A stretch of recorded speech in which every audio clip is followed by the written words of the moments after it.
exministro de Trabajo y fundador de la consultora ABCEB, una de las consultoras más reconocidas del mercado y de la Argentina. Es Dante Sica, y tenemos la suerte de tenerlo aquí en Economía 21. Dante, buen día. Aquí estamos con Federico Mayol, yo soy Daniel Fernández Canedo. ¿Cómo va? ¿Qué tal? Buen día, ¿cómo están? Feliz año y un gusto escucharte, Daniel. Feliz año, gracias, Dante, igualmente. Bueno, mira, tenía mil temas para hablar con vos, pero arranquemos por lo que me parece que es esto que es un acuerdo histórico de más de 30 años entre el Mercosur y la Unión Europea. ¿Qué relevancia tiene en el corto plazo? Supongo que en el largo plazo es mucha.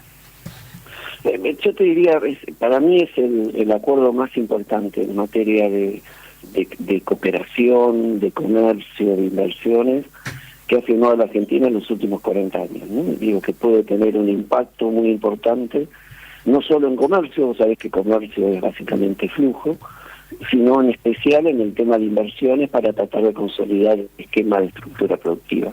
Quizás en el corto plazo te diría, no vas a ver impactos muy importantes desde el punto de vista del aumento del comercio, pero claramente los empresarios tienen que tomar este acuerdo como no un punto de llegada, sino un punto de partida. Tienen que empezar a prepararse, en especial aquellos sectores industriales y todo lo que es el complejo agroindustrial, para que en la medida que empiece a verse la baja, la ampliación de las cuotas que están involucradas en el comercio, empiecen a aprovechar con potencialidad este acuerdo.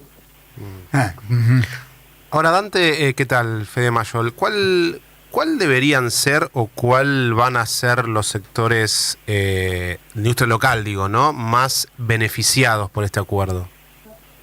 Pues es que a mí ese concepto de ganadores y perdedores me parece que no te gusta. De alguna manera no define y no muestra la potencialidad del acuerdo. Obviamente siempre los hay, digamos, aparte, ¿no? Claro. Sí, pero digo, no es por sector, última es por empresa y por capacidad empresarial. Imagínate para el tema industrial le abriste un mercado donde los aranceles de Europa van a bajar más rápidamente en tiempo que lo que bajan los aranceles del Mercosur para los productos europeos. Y ahorita un mercado de 400 millones de consumidores de ingreso medio alto. Entonces, ¿qué te quiero decir? El camino que empieza a recorrerse ahora para todo el Mercosur, porque cuando vos hablás con Brasil o los empresarios brasileños, mirá los diarios y su principal preocupación es cómo empezar a acelerar reformas, y te digo que ellos ya vienen haciendo reformas mucho antes que nosotros para aprovechar la potencialidad del acuerdo. Entonces, viene un camino. Por el lado del sector público, no puede dormirse y hay que acelerar el proceso de reformas más estructurales. Y las empresas tienen que salir a buscar ese mercado, ver las características, adecuar sus productos, mejorar su competitividad, renovarse desde el punto de vista tecnológico, capacitar más los recursos humanos. Y de nuevo, es una puerta de entrada a un mercado y a una dimensión que no tuvo Argentina en los últimos 40 años. Y por otro lado, es la gran posibilidad de el Mercosur, que estuvo aislado todo este siglo XXI de lo que fue el proceso de integración de cadenas de valor. Con estas nuevas tendencias que hay a nivel internacional, hay mucha posibilidad de integrarse a cadenas de valor. Entonces, suponete un sector industrial puede ahora importar insumos o partes y piezas europeas, mucho más competitivas en algunos casos, y ser más competitivos para la exportación. ¿Para el Mercosur la clave son los alimentos para llegar a la Unión Europea? No, hoy, si mirás el Mercosur hoy tiene los 4 grandes ecosistemas o productos, si querés, que son la nueva corriente de demanda del comercio internacional. ¿Cuáles son? Obviamente alimentos, y esto, si querés, ha sido uno de los principales bastiones que ha tenido.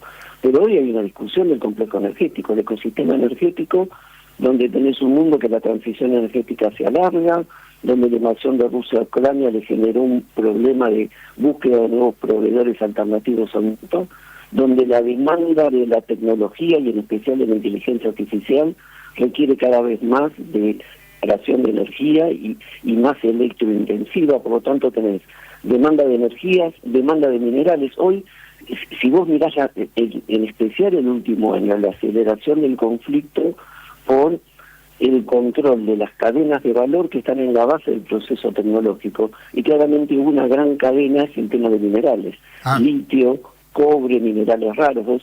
Vos viste que Occidente, ¿no? Europa, Estados Unidos se están desacoplando de China y no quieren seguir dependiendo de que los minerales estratégicos sean provistos por China. Entonces, el Mercosur.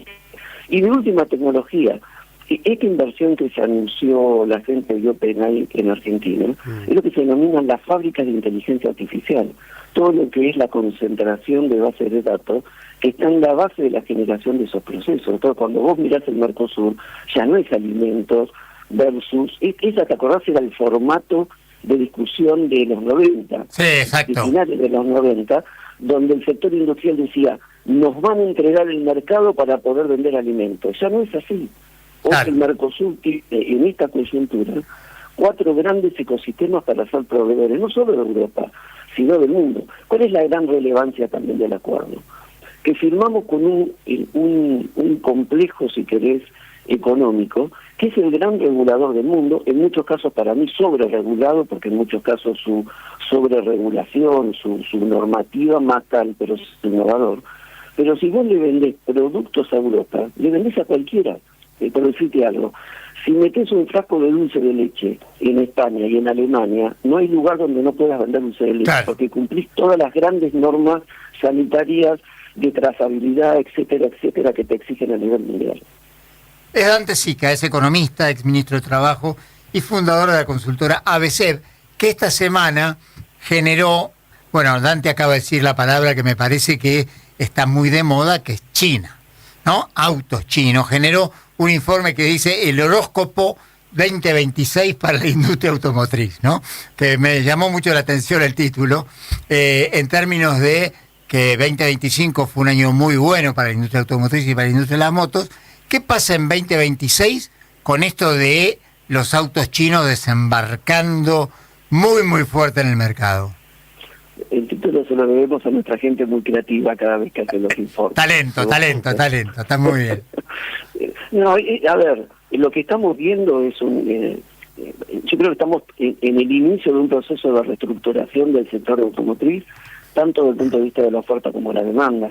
Argentina hasta el año 23, con todas las restricciones que tenía, estaba fuera de la incorporación de nuevas tecnologías. En el mundo vos veías autos híbridos, eléctricos, veías la erosión de, si querés, de marcas chinas y asiáticas y de alianzas, ¿no? Muchas de las empresas europeas y americanas hacen alianzas hoy con empresas chinas porque sus productos son más innovadores en materia tecnológica para vender. Eso en Argentina, en el Mercosur no pasaba y en Argentina muchísimo menos. Entonces con este decreto que ha sacado el gobierno, ¿se acordás el año pasado, que lo está renovando, que permite que entren hasta cierto nivel de precio FOB, lo que se denomina el precio en la frontera, por llamar así, libre de impuestos, el autos híbridos eléctricos, vamos a tener una renovación y una irrupción de marcas, de nuevos modelos y de nuevos jugadores internacionales. Algunos conocidos, como era el caso, ¿te acordás de Chery, que había tenido una baja participación en el mercado?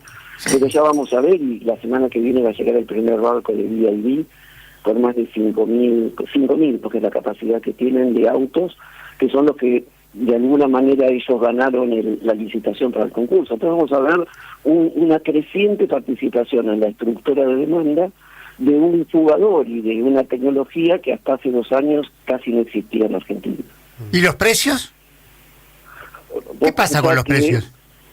Yo creo que es un gran incentivo a la competencia de precios en el sector, porque el decreto dice que vos podés traer autos aranceles. Acordate que nosotros en el Mercosur, para autos extrazona, o sea, todo lo que no se produce dentro del Mercosur, tiene un arancel de 35%, con lo cual hace que los autos que no pueden venir, todos aquellos que no tienen terminales radicadas, tanto en Argentina, Brasil, Paraguay, Uruguay, ya sus autos o sus modelos tienen una fuerte penalización. Por eso los autos de lujo en aquellas marcas que vos no están radicadas tienen un valor tan alto comparativamente con el resto del mundo, porque estás pagando un arancel de 35%.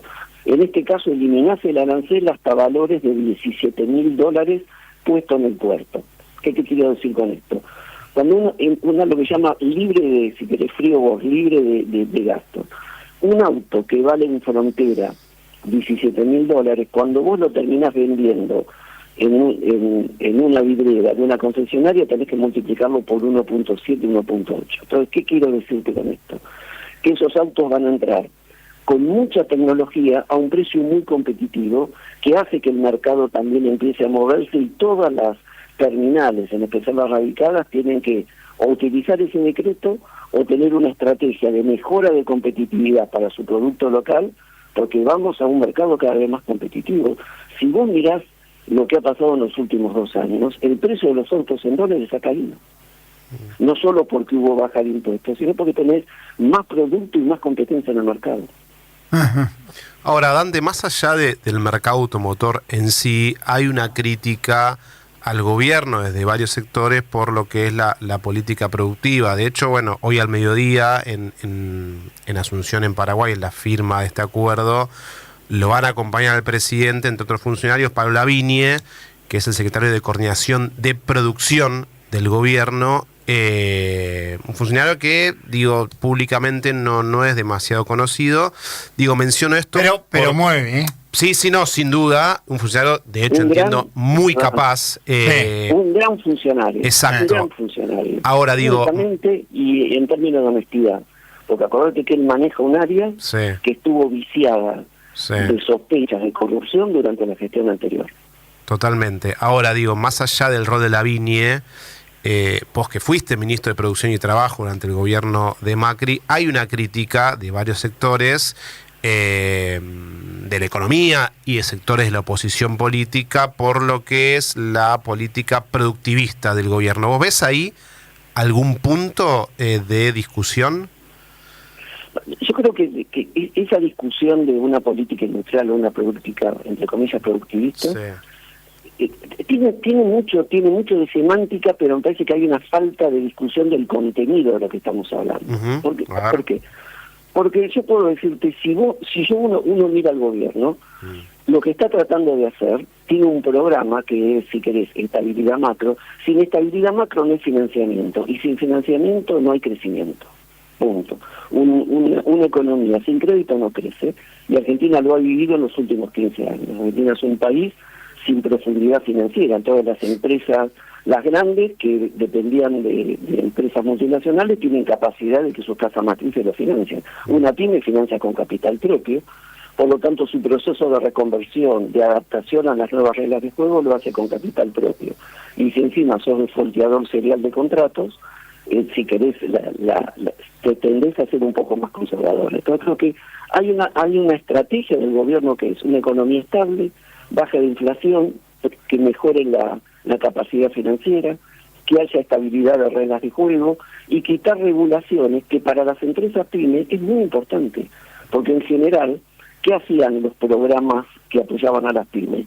Lo único que hacían eran programas sectoriales que le bajaban las regulaciones que tenía el resto. Entonces, es como que por un lado te subían las barreras y por otro lado te la bajaban nada más que para un segmento seleccionado. Entonces, creo que esa para mí es una gran política, desde regulación, de limpiar la cancha, de mejorar el abastecimiento y todo lo que hace a las regulaciones de comercio exterior, que hace que muchas empresas, por un lado, tienen competencia con jugadores externos, pero por otro lado pueden renovar insumos de capital, pueden adquirir insumos más baratos y más productivos.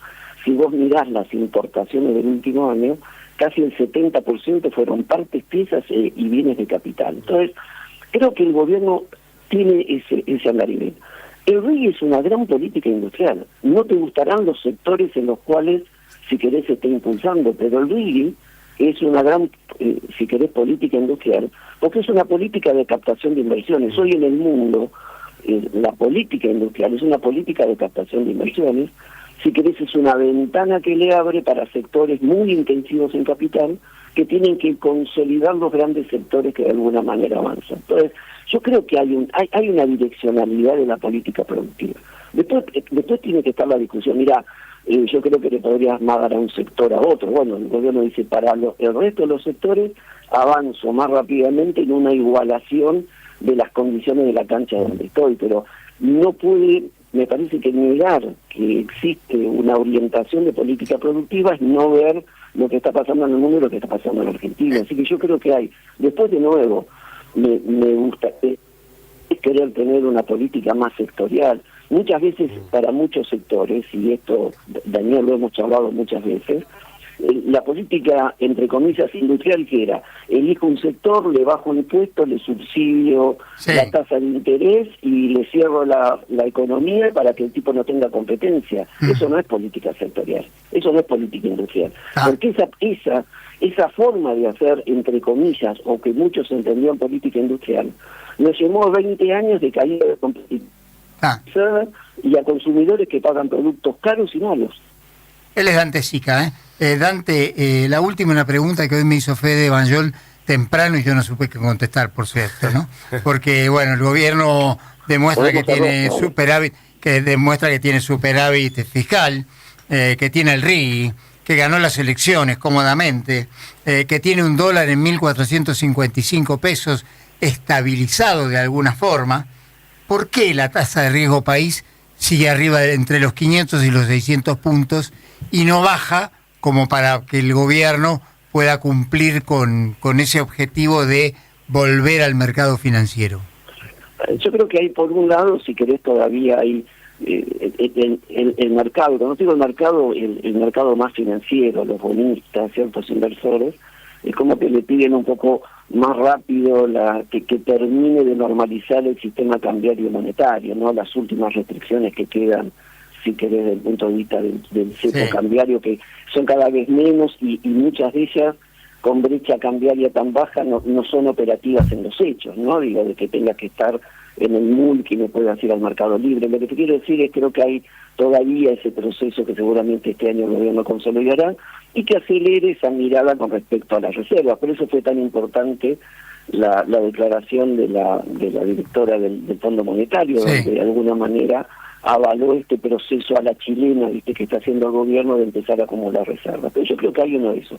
Después hay un tema, Daniel, que nos olvidamos, es nuestro pasado. O sea, hace 2 años que Argentina está haciendo las cosas bien, está normalizando la economía y no estamos haciendo maravilla, estamos haciendo lo que hace el resto del barrio, ¿no? Digo, tener una economía normal. Digo, hoy el mundo o los inversores miran con mucha atención, comparten la direccionalidad. Ahora, ¿cuál es el tema? Es el pasado que tenés, ¿no? Entonces, el pasado nuestro, ¿qué es?